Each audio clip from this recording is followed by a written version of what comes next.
नहमदुहु व नुसल्ली अला रसूलिहिल करीम अम्मा बाद फ़अऊज़ु बिल्लाहि मिनश शैतानिर रजीम बिस्मिल्लाहिर रहमानिर रहीम।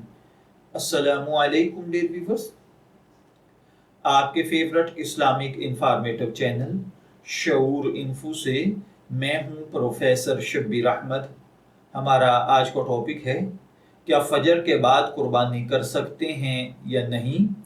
ये मुगीस अरसलान साहिब हैं जिन्होंने पूछा है कि एक खातून के नाम की कुर्बानी ईद उल अज़हा वाले दिन फजर की नमाज के बाद कर सकते हैं या नहीं, क्योंकि ख़वातीन तो ईद की नमाज नहीं पढ़ती। क्या फजर की नमाज के बाद ख़वातीन के नाम की कुर्बानी हो सकती है, ज़रा बता दीजिए और इसमें शहर और देहात के फ़र्क से हटकर बताइएगा।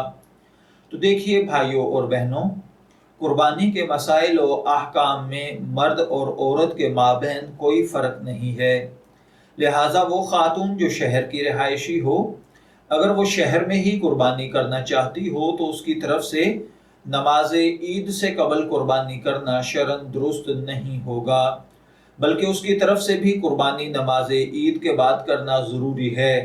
लिहाजा अगर शहर में नमाज ईद से कबल कुर्बानी कर ली गई तो वो दुरुस्त अदा ना होगी। अलबत्ता अगर कुर्बानी का जानवर देहात में हो तो चूंकि देहातियों पर नमाज ईद शरन लाजिम नहीं, इसलिए नमाज फजर के बाद भी कुर्बानी करना शरन दुरुस्त होगा।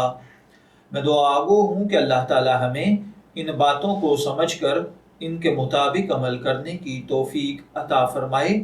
शब्बीर अहमद को इजाज़त दीजिए, फिर हाजिर होंगे किसी नए टॉपिक के साथ। तब तक के लिए अल्लाह हाफिज़।